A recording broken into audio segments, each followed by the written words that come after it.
고난주간 부활절 또 초청주일 연이어 계속해서 예수님에 대한 이야기, 복음의 설교를 진행하고 있습니다. 성경 가르치는 게 목사의 사명이고 또 업이기 때문에 당연히 가르쳐야 되지만 그래도 복음을 설교할 때가 개인적으로는 가장 기쁩니다. 이 일 때문에 목사가 되었고 이 일을 하라고 우리 교회 공동체가 모여 있으니 예수님 이야기하는 것만큼 즐거운 일이 뭐가 있겠습니까? 혹여라도 또 방문하시고 또 이번에 전도 초청 주일 이후에 예배 출석하고 계신 분들 예수 믿어라 하는데 도대체 뭘 믿어야 되는지 자세히 말해주지 않는 교회들 가운데서 우리가 믿어야 할 것이 무엇인지를 분명히 깨닫게 되는 기회가 되실 수 있기를 바랍니다.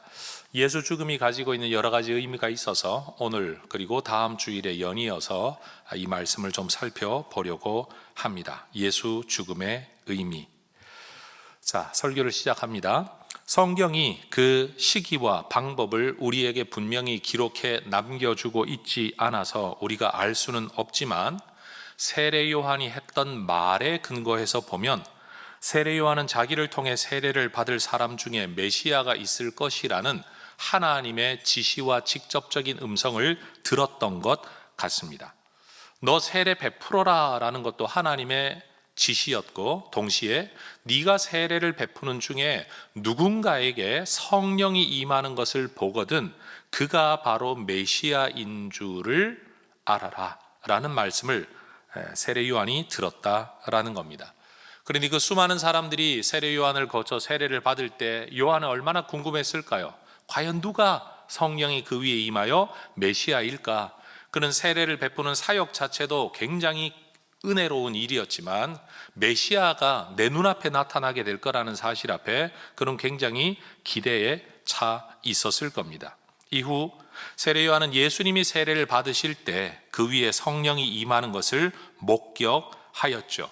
이를 통해 그는 누군가가 가르쳐 주어서 또는 말을 들려주어서가 아니라 자기가 직접 하나님께로부터 받은 예언이 이루어지는 것을 통하여서 예수님이 메시아라는 사실을 확신할 수 있었습니다. 그건 전에 들은 이야기가 아닙니다. 신적인 확신이 요한에게 임한 거죠. 그래서 사람들 앞에 공개적으로 그가 하나님의 아들이시다라고 증언을 합니다. 이 증언 역시 배워서 한 이야기 아닙니다. 남에게 들은 이야기를 하는 게 아니죠. 성령 하나님께서 역사하시는 그 증거를 통해 확신 가운데 이야기한 겁니다. 그런데 시간이 흐르면서 예수님이 공적 생애를 시작하시고 자기도 계속해서 이 세례의 사역을 진행하는 중에 그가 감옥에 갇히게 됩니다.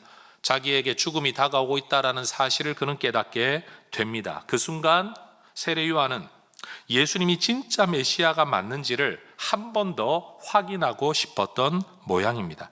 그래서 사람들을 보내어 제자들을 보내어 예수님께 질문하죠. 성경에 기록하기를 오시리라 예언한 그분 메시아가 당신이 맞습니까? 아니면 우리가 다른 분을 기다려야 합니까? 어찌 보면 너무나도 무례할 수 있는 질문입니다. 그렇지만 최대한 예의를 갖추어 질문하고 있죠. 그러나 요한 자신으로서는 너무나도 절박한 질문이었습니다. 어쩌면 그 메시아가 와서 하는 일에 대하여서도 세례 요한은 확실하게 알지 못했던 것 같습니다. 분명히 그가 메시아가 맞긴 한데 여러분 시간이 흐르는 과정 속에서 예수님이 하시는 모습 보면서 그 마음속에 궁금함이 생겼던 것 같습니다. 예수님은 그 제자들, 요한의 제자들에게 말하죠. 너희가 보고 듣는 그대로 가서 요한에게 전해라. 그럼 도대체 예수님에 관하여 들은 것은 무엇이고 본 것은 무엇일까요? 이 질문 바로 다음에 기록되어 있는 마태복음 11장 5절에서는 그렇게 말을 하죠. 시각장애인이 시력을 회복하고 지체장애인이 걷게 되고 나병 환자가 깨끗함을 받고 청각장애인이 청력을 회복하고 죽은 자가 살아나고 가난한 자들에게도 하나님 나라의 부요함이 증거되고 있는 것, 바로 그것이었습니다. 아니 당신이 메시아가 맞습니까? 라고 질문하면 yes 아니면 no로만 대답을 해도 분명할 텐데 예수님은 지금 다른 방법으로 대답을 하십니다. 여러분 생각해 보십시오. 만약 예수님께서 대답으로 내가 메시아다 라고만 말을 한다면 그것은 자기 증언일 뿐입니다. 세상에 얼마나 많은 사람들이 거짓말로 자기를 증언합니까? 자기 능력 없음에도 자격이 없음에도 나는 그런 사람이다라고 말하는 일이 얼마나 많습니까? 예수님께서는 자기 증언으로 자신을 증언하는 게 아니라 이사야 61장이 기록하고 있는 바 그대로 오실 메시아가 행할 일을 내가 하고 있다. 오실 메시아를 통해 나타날 능력들이 나를 통해 나타나고 있다는 것을 보면 알지 못하느냐. 다시 말해 내가 메시아다라는 말을 하고 있는 게 아니라 자기 증언을 하고 있는 게 아니라 성경이 예언하고 있고 성령의 능력이 나타나고 있고 하나님의 뜻이 실행되어져 있는 이 사실을 보면서 내가 메시아라는 사실을 네가 확신하면 좋겠다. 그것이 바로 예수님의 대답이었던 겁니다. 그래서 예수님의 제자들이 기록한 복음서에서도 예수님께서 이 땅에서 공적 생애를 살아가시는 동안에 행하셨던 일들을 성경을 가르치시고 천국 복음을 전파하시고 병과 약한 것을 고치셨다라고 기록하는 것은 예수님이 그냥 이런 일을 하셨다라는 기록이 아니라 바로 이 일이 성경이 예언하고 있는 메시아의 일을 예수님이 하셨다라는 기록이라는 것이죠. 다시 말해 예수님이 행하셨던 일을 객관적으로 기록하고 있는 게 아니라 그런 일들을 통해 예수님이 메시아이심을 강조하고 있는 기록의 방법이라는 겁니다. 제자들만이 아니라 이스라엘의 보편적인 백성들도 하나님 나라 복음을 전하며 각종 병자를 고치고 죽은 자도 살리는 예수님이 바로 생명의 주인 메시아이심을 알아보았습니다.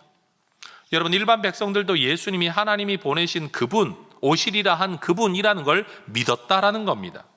그런데 그들은 예수님이 메시아인 줄은 믿었지만 그 메시아가 하는 일에 대해서는 오해를 가지고 있었습니다. 그들이 기대했던 바는 이 능력의 예수님이 이스라엘을 통치하는 자리에 앉아서 로마로부터 우리를 해방시켜 줄 것, 우리 시대의 아름다운 하나님의 나라를 이루는 통치를 이루어 갈 것을 기대했다라는 겁니다.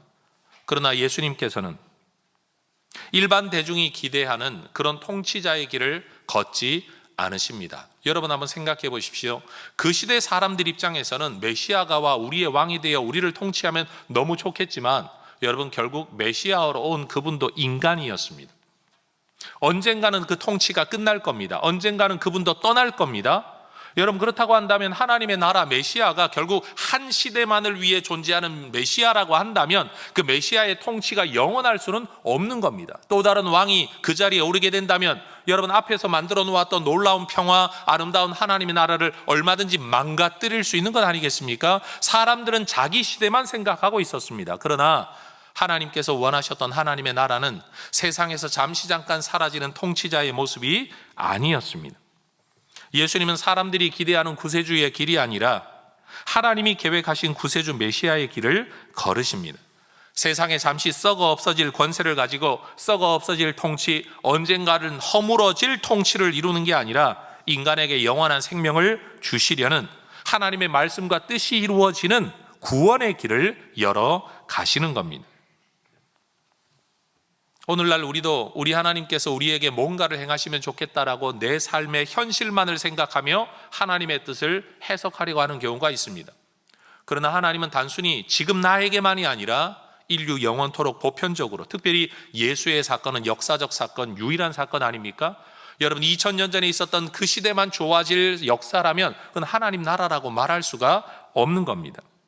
예수님은 스스로의 능력, 가지고 있는 능력으로 얼마든지 십자가의 길을 피하며 하나님의 뜻을 이룰 수 있었을 겁니다. 그러나 예수님의 사명은 자기의 뜻을 자기 시대에만 이루는 게 아니라 영원한 하나님의 뜻을 이루는 것이었습니다. 이런 일이 있으리라 한 성경이 이루어지는 것, 그것이 바로 예수님의 사명이었다라는 겁니다. 그래서 예수님은 자신을 세상의 임금으로 통치자로 삼으려고 하는 사람들의 모임이 있을 때, 움직임이 있을 때 의도적으로 그 자리를 피하십니다. 왜요? 그것은 예수님을 위한 길이라고 사람들은 생각할지 몰라도 그것이 예수님이 가셔야 할 길은 아니었기 때문입니다. 그리고 예수님은 영광을 누리는 왕, 군림하는 왕이 아니라 죄인을 위해 고난받는 구세주의 길을 걸으십니다. 예루살렘으로 올라가 선지자들이 예언한 그 일이 내게 이루어지는 그 길, 죽음의 길을 걸어 가시는 거죠. 여러분, 예수님의 죽음에는 어떤 의미가 있느냐? 이것이 오늘 제가 여러분과 나누고자 하는 첫 번째 주제입니다. 예수님의 죽음은 아버지의 뜻과 성경의 예언을 이루기 위한 메시아로서의 죽음, 바로 거기에 예수님의 죽음의 의미가 있다라는 겁니다. 구세주 예수님은 아버지의 뜻을 따르기 위해 자발적으로 자기 목숨을 내어놓으십니다. 힘이 없어서 빼앗기는 목숨이 아니라 자기 스스로 자기 목숨을 내어놓으십니다. 예수님은 자신의 목숨을 많은 사람의 대속물로 주려고 이 땅에 오셨다라고 분명히 말씀하십니다. 여러분, 이 대속물이라는 단어의 뜻은 노예 또는 포로 또는 죄수를 석방시키기 위한 대가가 되는 돈, 속전을 의미합니다. 세상의 왕으로 오신 예수님은 자신의 통치를 위해 백성의 목숨을 요구하는 세상의 왕이 아니었습니다. 오늘날로 세상의 권력자는 자기의 자리를 지키기 위해 남의 목숨과 남의 재산과 남의 권위를 빼앗습니다. 내 것을 위해서 말이에요. 그러나 우리의 왕이신 예수님께서는 오히려 자신의 목숨을 내어주어 죄의 노예이자 죽음에 사로잡힌 죄수인 우리를 석방시키고 우리에게 생명을 주십니다. 세상 모두가 자기 생명을 위해 남의 생명을 빼앗고 있는데 우리의 구세주는 자기 생명을 내어놓아 우리에게 생명을 주시는 분이라는 말입니다. 여러분, 바로 이 예수님의 속전 또는 대속물로서의 사역 앞에 우리는 한 가지 질문이 생기죠. 예수님께서 우리를 대신해서 죄값을 치르셨다라고 한다면 그 값을 누구에게 치르셨는가라는 겁니다. 우리를 구원하기 위하여 값을 치르셨다면 누구에게 치르신 것인가? 예수님께서 자기 목숨을 많은 사람의 대속물로 내어주셨을 때 이 대속물을 받으시는 존재는 인간도 아니고 마귀도 아니고 하나님이십니다. 그리스도께서는 흠없는 자신을 희생제물로 하나님께 드리셨다라고 에베소서 5장 2절은 분명히 말합니다. 따라하십시다. 하나님께 드리셨느니라. 예수님은 사탄에게 값을 지불하고 우리를 건져낸 게 아닙니다. 마치 테러 인질범들에게 돈을 주고 사람을 건져내는 것처럼 여러분, 마귀에게 값을 지불하고 우리를 건져내신 게 아닙니다. 저는 어려서 여러분 불교적이고 무속적인 집안 배경에서 자라나다가 보니까 어려서 절간을 가는 경우가 있었는데, 절간 가서 그림을 보면 여러분 사람을 엄청나게 괴롭히고 소위 말해 지옥이라고 일컫는 그림을 그려놓고 여러분 그 일을 실행하는 어떤 존재들이 있죠. 지옥에 흔히 말하는 저승사자 같은, 지옥에서 뭔가를 관리하는 어떤 존재가 있다는 걸 어려서 저는 그림으로 배웠습니다. 저는 교회를 처음 다닐 때도 이런 생각이 들었어요. 우리가 지옥에 가면 귀신과 마귀가 우리를 관리 감독하나? 라는 생각 말입니다. 그런데 여러분, 성경을 분명히 보면 사탄은 지옥의 문지기가 아닙니다. 사탄은 지옥의 관리자가 아닙니다. 여러분, 사탄은 저승사자가 아닙니다. 사탄은 지옥에서 고통받아야 할 처벌의 대상이지 우리를 처벌하는 관리적 역할을 맡지 않습니다. 하나님의 아들이 인간으로 오셔서 십자가를 지신 것은 마귀의 종이었던 우리는 살리는 동시에 우리를 종삼았던 마귀를 멸하시기 위함이었다라고 성경은 말씀합니다. 히브리서 2장 14절. 그리스도께서 십자가에서 죽으시는 이 죽음은 마귀에게 값을 치르기 위한 게 아니라 하나님께 값을 치르기 위한 것이었습니다. 예수 십자가 죽음을 통해 마귀가 뭔가 대가를 얻은 게 아니라 오히려 마귀를 멸하셨다고 성경은 말씀합니다.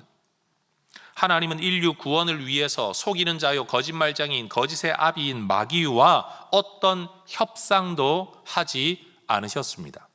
마귀를 이기시고 우리를 건진 거지 마귀를 달래어 우리를 건진 게 아니라는 겁니다. 예수님은 세상 풍속을 따르며 마귀의 종노릇 하던 우리를 하나님의 자녀를 삼아 주시려고 십자가를 지셨습니다. 우리를 포로 삼았던 마귀의 권세를 깨뜨리셨기 때문에 우리는 더 이상 마귀에게 매일 이유가 없습니다. 마귀에게 갚을 것이 없습니다. 세상 사람들을 보면 여러분 귀신들이 나타나 저들의 소유권을 주장합니다. 내가 네 조상이다, 내가 너 뭐엇이다, 내가 이 땅의 뭐 신이다, 이 집의 신이다, 별의별 말로 소유권을 주장하며 사람들을 굴복시키려고 합니다. 마귀의 속임이죠. 예수 믿는 우리는 분명히 알아야 합니다. 모든 마귀의 권세로부터 우리는 자유하게 되어 우리에게 대한 소유권 또는 영향력 아니면 지분을 요구하고 있는 마귀 앞에 예수님이 값을 다 갚았다, 너는 더 이상 나에 대한 지분을 가지고 있지 못하다라고 분명히 믿고 말할 수 있어야 합니다. 수용소에서 벗어난 누군가가 자유인이 여러분 수용소의 규칙을 따를 이유는 없는 겁니다. 우리는 마귀의 원리, 죽음의 원리를 따를 이유가 없습니다. 귀신 쫓아다녀 귀신 달랠 이유가 없습니다. 점집 쫓아다닐 이유가 없습니다. 사주팔자나 운세를 쫓아다닐 이유가 없습니다. 그 모든 권세로부터 우리는 자유를 얻었기 때문입니다. 여러분, 마치 어떤 드라마나 영화를 보면 과거에 자기가 너무 잘 못 살았던 어떤 사람이, 자기의 문제를 알고 있는 어떤 사람이 그 약점을 가지고 협박을 하죠. 네가 내 말을 듣지 않으면 내가 이걸 다 드러낼 거야, 공개할 거야, 알릴 거야. 그러면 여러분, 이게 알려지는 게 두려워가지고 옳지 않은 일을 따라가고 옳지 않은 사람에게 돈을 주고 옳지 않은 일들을 행하며 종노릇하고 있는 이야기들을 우리는 때때로 드라마와 영화에서 보게 됩니다. 여러분, 영적 세계에서 이런 일은 일어나지 않습니다. 우리 주님이 모든 값을 지불하시고 우리를 사로잡았던 권세를 깨뜨리셨다라고 말씀합니다. 달래는 거 아닙니다. 깨뜨리셨습니다. 세상에 있는 모든 신에 대한 숭배는 전부 다 그 신을 달래입니다. 우리를 얽어매지 말라고, 우리에게 해코지하지 말라고, 우리를 좀 도와달라고 달래고 으르는 일입니다. 그것도 한 번으로 끝나지 않죠. 지속적으로 여러분, 어린 소녀를 갖다 잡아 바치든지 어린아이의 피를 바치든지 뭘 바치든지 끊임없이 으르고 달래는 일을 해야 된다라고 말합니다. 그러나 우리 주님은 그렇지 않습니다.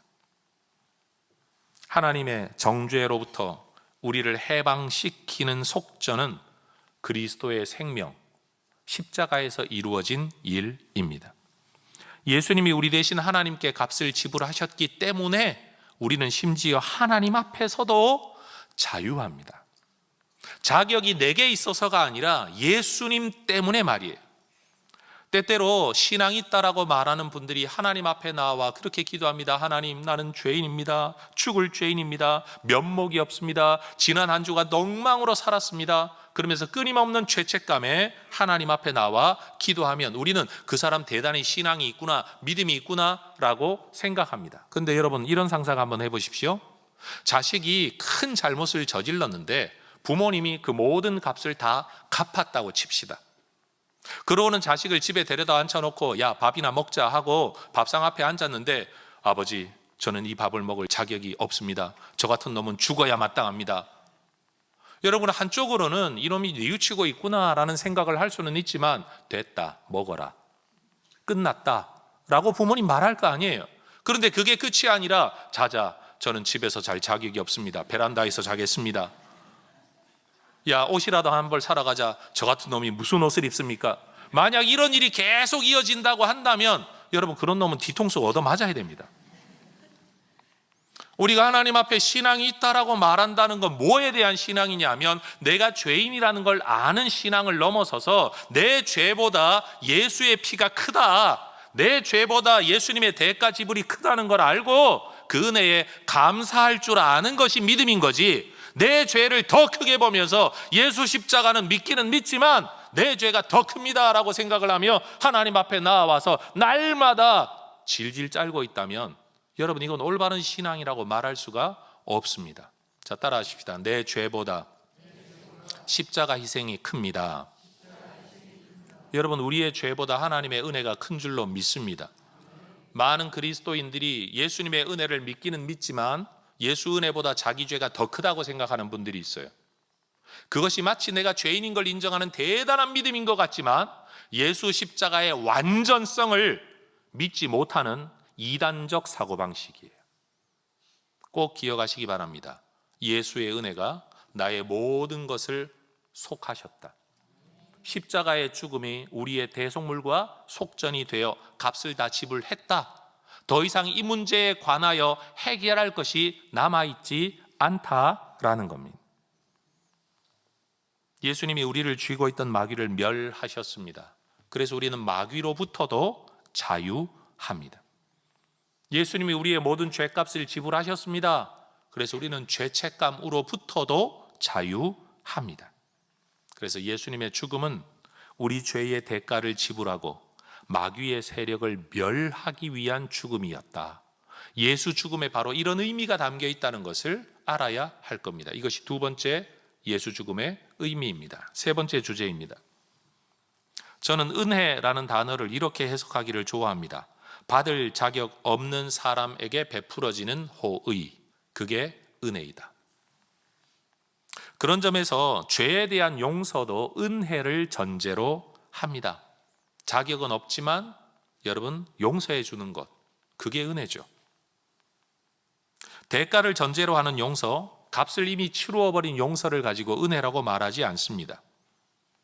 죄의 대가로 여러분 교도소 수용 생활을 만기 출소한 사람이 내가 나라의 은혜를 입었다 생각하는 사람 아무도 없습니다. 죄값을 치렀다고 생각할 뿐입니다.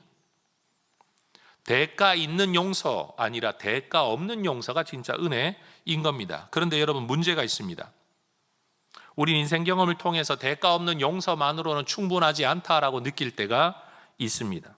남에게 너무 큰 해를 입히는 잘못들, 예를 들어 성폭행이나 강도살인처럼 죄로 인한 상해, 남에게 해를 입히고 상처를 입히는 일이 크면 클수록 대가 없는 무작정의 용서를 하기에는 난감합니다. 너무나도 큰 잘못을 한 이런 사람들에게 만약 재판관이 말하기를 너 뉘우치냐? 그럼 되었다, 용서해 줄게 라고 말한다면 여러분 이런 나라와 이런 사회는 공의가 세워질 수 없습니다. 질서가 세워질 수 없는 겁니다. 하나님의 공의가 그러합니다. 우리 하나님께서도 용서를 해주시기를 원하는데도 죄가 없다라고 말할 수는 없는 겁니다. 왜요? 공의로운 하나님이시기 때문에. 궁극적으로 모든 죄는 하나님께 짓는 죄이기 때문에 여러분 죄는 크고 작음을 떠나 모두가 하나님에 대한 모욕입니다. 심각한 죄입니다. 용서라는 것은 피해 당사자가 가해 당사자를 용서해 주는 것이 진짜 용서입니다. 제3자가 용서할 수는 없습니다. 그런 점에서 하나님께 지은 죄는 하나님이 용서하셔야지 인간이 용서할 수 있는 일이 아닙니다. 부모님께 죄를 범한 자식들이 지네들끼리 모여 앉아가지고 내가 너 용서해 줄게, 너도 내가 용서해 줘라, 그럼 우린 부모님한테 자유하다 이렇게 말할 수는 없는 것이지요. 인간이 우주를 지으시고 인간을 지으신 창조주 하나님을 부정하는 것, 거역하는 것, 여러분 대항하는 것, 이거 하나님에 대한 죄입니다. 인간이 대신 용서해 줄 수 있는 죄가 아닙니다. 하나님께서 용서하셔야 됩니다. 하나님은 공의로우신 분이기 때문에 이 모든 죄에 대하여 거룩한 진노를 품으십니다. 그래서 죄인인 우리는 저주 아래 있다라고 성경이 말합니다. 죄 지은 자들은 마땅히 형벌을 받아야 합니다. 죄를 벌하지 않는 것은 불의한 일입니다. 불공정한 일입니다. 그런데 우리 하나님은 죄를 처벌하는 거룩한 공의만 가진 하나님이 아닙니다. 또한 사랑의 하나님이십니다. 죄인을 처벌하고 끝나버리면 그만인데 처벌받는 인간을 너무 불쌍하게 여기시는 겁니다. 우리 하나님의 딜레마가 이겁니다. 공의는 세워져야 되겠고 죄는 처벌해야 되겠고 그 처벌받는 인간은 너무나도 사랑하셔서 살리고 싶으신 거예요.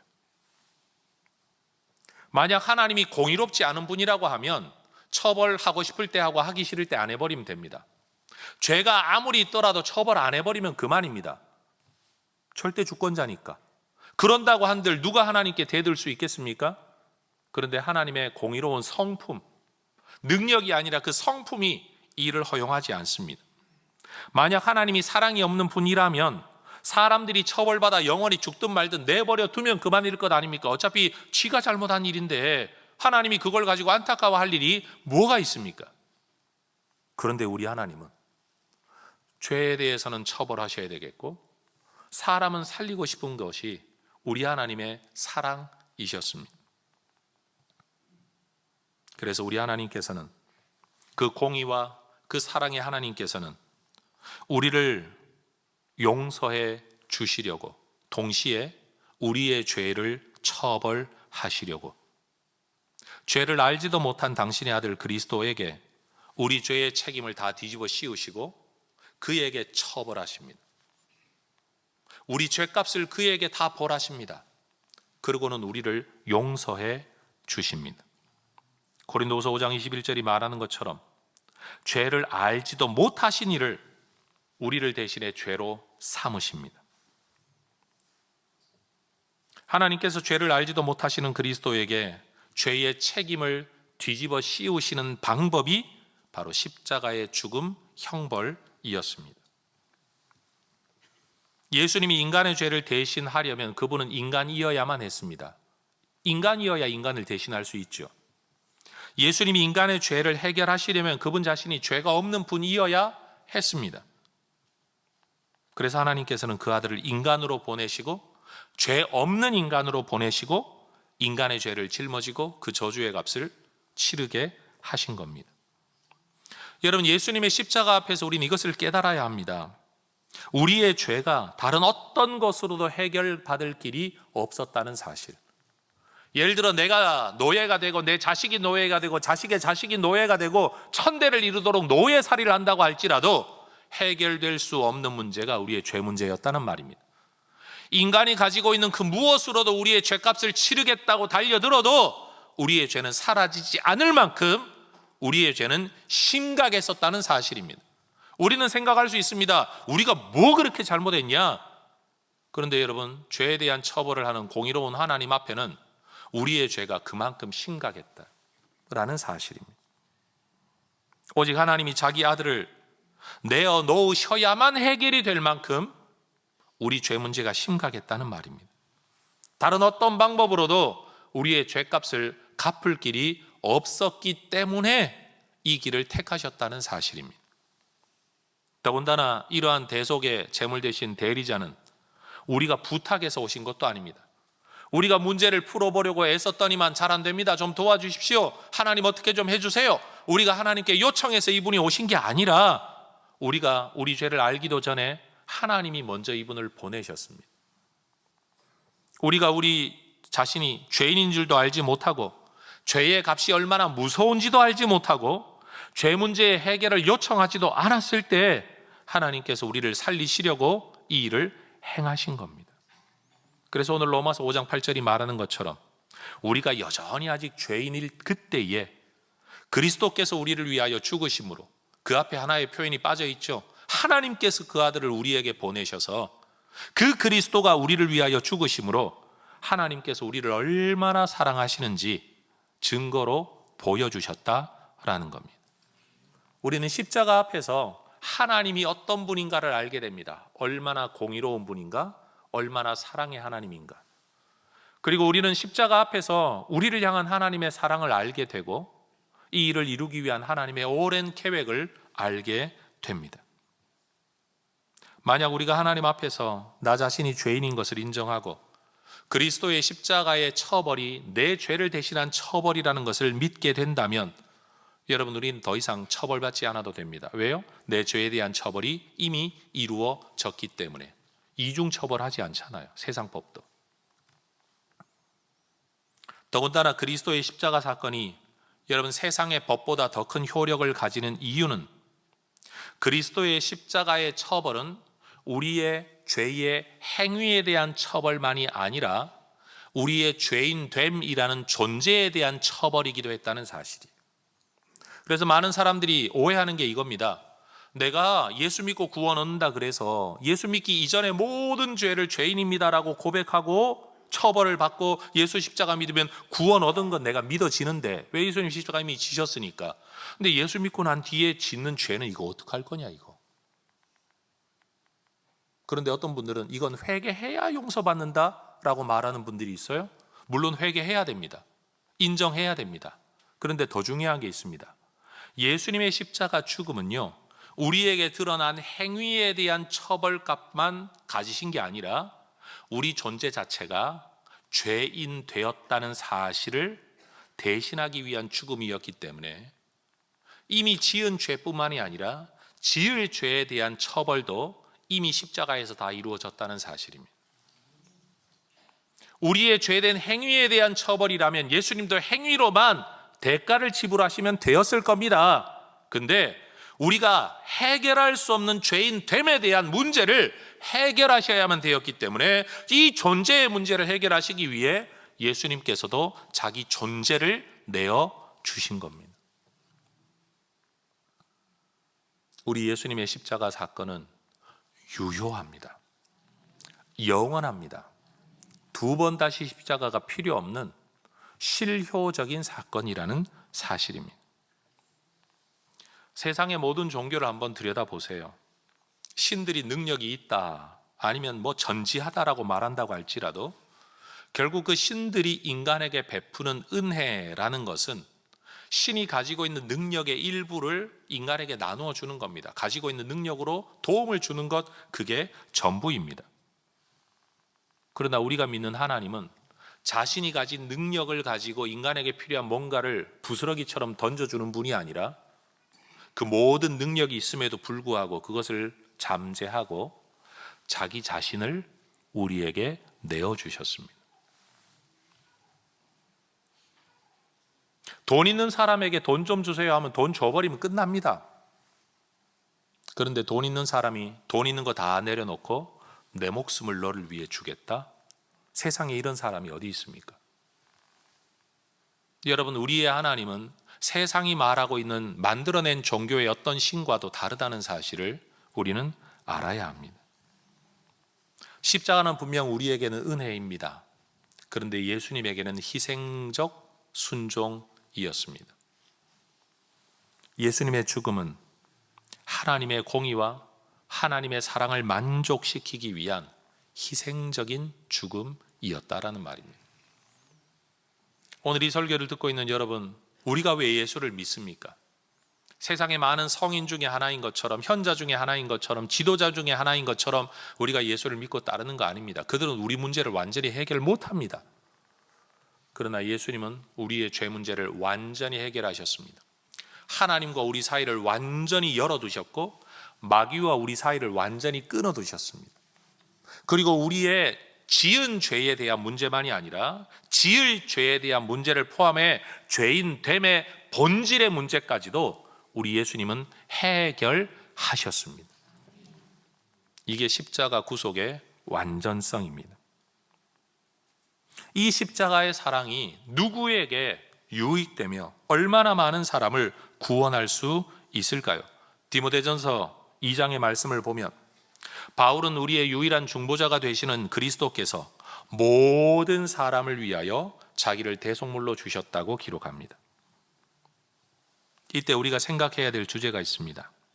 모든 사람을 위하여 자기를 주셨다라고 말할 때 그저 예수님이 그렇게 죽으셨다는 그 사실 자체로 모든 사람에게 그 공덕과 은혜가 끼쳐지느냐?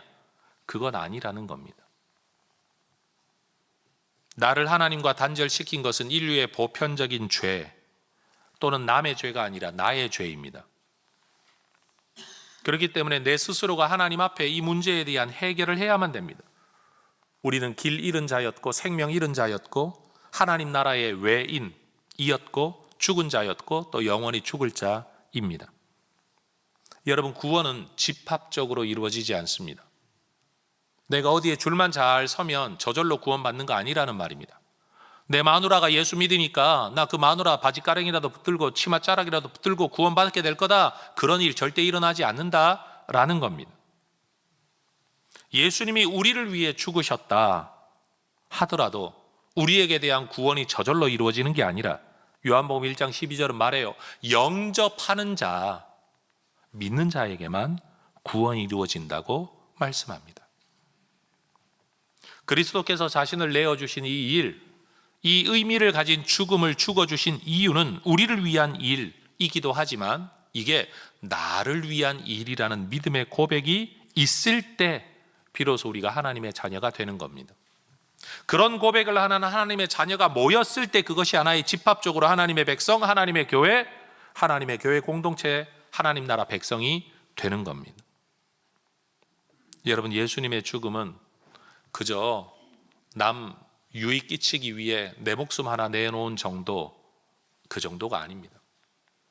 지난번에도 제가 설명을 드렸지만 나 한 사람 죽어서 모든 사람이 구원을 얻을 수 있다면 까짓것 눈 한번 질끈 감고 죽을 수 있는 일 아니겠습니까, 여러분? 내 자식 잘 되면 내가 뭐라도 하겠다는 부모 마음이라면, 여러분, 세상 사람들이, 많은 사람들이 구원을 얻을 수 있는 길이라면 나 하나 희생하는 것 할 수 있는 일입니다. 근데 더 중요한 게 뭐냐? 내가 희생한다고 그들이 구원 얻냐라는 거예요. 내가 목숨을 내놓는다고 진짜 저들에게 완전한 구원이 이루어지느냐는 게 안 된다는 거죠. 무자격자라는 사실이에요. 아무나 희생한다고 되는 게 아니라는 겁니다. 희생적 죽음은 가치가 있고 고귀한 일이지만 누가 그 희생을 했느냐에 따라 여러분 영향력이 달라지는 거예요. 하나님이 자기 피값으로 교회를 사셨다 그랬습니다. 예수님은 곧 하나님 당신이십니다. 여러분, 주께서 이 일을 이루신 겁니다. 예수님의 죽음이 가지고 있는 이 놀라운 의미를 여러분 우리가 바로 깨닫고 바로 믿을 수 있기를 소망합니다. 정말 안타까운 일이긴 하지만 교회 다닌다고 모두가 십자가 복음을 제대로 알고 있거나 믿고 있는 건 아닌 것 같습니다. 안타까운 일입니다만 현실입니다. 예수 믿는다고 말하고는 있지만 예수 십자가의 의미를 진짜 제대로 알고 믿고 있는 사람 많지 않은 것 같습니다. 그래서 우리는 끊임없이 성경이 말하고 있는 것처럼 주를 더 알도록, 십자가를 더 알도록, 그 은혜를 더 알도록 기도해야 됩니다. 에베소서가 말하고 있는 것처럼 하나님 나라의 그 은혜와 영광의 비밀함을 너희가 더 알기를 내가 기도한다. 사실 이런 기도가 우리에게 있어야 될 줄로 믿습니다. 복음 이야기하면 누구나 안다라고 말합니다. 뻔하다고 이야기합니다. 나 전도 받아봤고 전도해봤다라고 말합니다. 그러나 성경을 통해 여러분 십자가의 죽음, 예수의 죽음이 우리에게 의미하고 가르치는 바 우리가 더 깊이 깨달을 수 있으면 얼마나 좋을까요? 그것이 우리 인생을 변화시켜 놓을 만큼 강력하게 우리에게 인식될 수 있으면 얼마나 좋을까요? 전 우리 혜성교회가 그저 예수 믿습니다 하고 모여가지고 종교활동을 하는 하나의 클럽이 아니라 진짜 예수 복음 앞에 인생 걸고 목숨 걸고 삶을 걸 수 있을 만큼 이 복음의 진리를 깨달은 바울 같은 하나님의 사람들, 그런 사람들의 공동체가 될 수 있기를 소망합니다. 우리의 죄를 대신하기 위해, 우리의 죄값을 다 치르시기 위해, 우리를 구원하고 살리시기 위해, 마귀의 모든 권세로부터 우리를 자유케 하시기 위해, 그리고 마귀의 권세를 멸하시기 위해 우리 예수님이 십자가를 지셨습니다. 더 이상 죽음에 매여 살지 말고, 죄에 매여 살지 말고, 마귀에 매여 살지 말고, 속지 말고, 여러분 보이스피싱이 요즘 무섭다라고 말하는데 마귀의 보이스피싱에 여러분 걸려 넘어가지 마시기를 바랍니다. 네가 이거 안 하면 네 자식 잘못될 거야 라고 말하면 웃으면서 이야기하세요. 너의 모든 권세는 내게 힘이 없다. 오직 예수 권세가 나를 붙들고 있다. 내 소유가 옛날에 네 밑에서 굴복하던 그 존재가 아니다. 내가 하나님의 자녀가 되었다. 여러분, 이 인식과 이 믿음이 우리의 삶을 새롭게 만들어 갈 줄로 믿습니다. 복음을 기뻐하고 복음을 즐거워하고 복음을 누릴 줄 알고 복음을 전할 줄 알고 이 복음 때문에 감격하고 복음 때문에 예배하는 진짜 복음의 공동체가 되기를 주의 이름으로 축원합니다. 기도하겠습니다.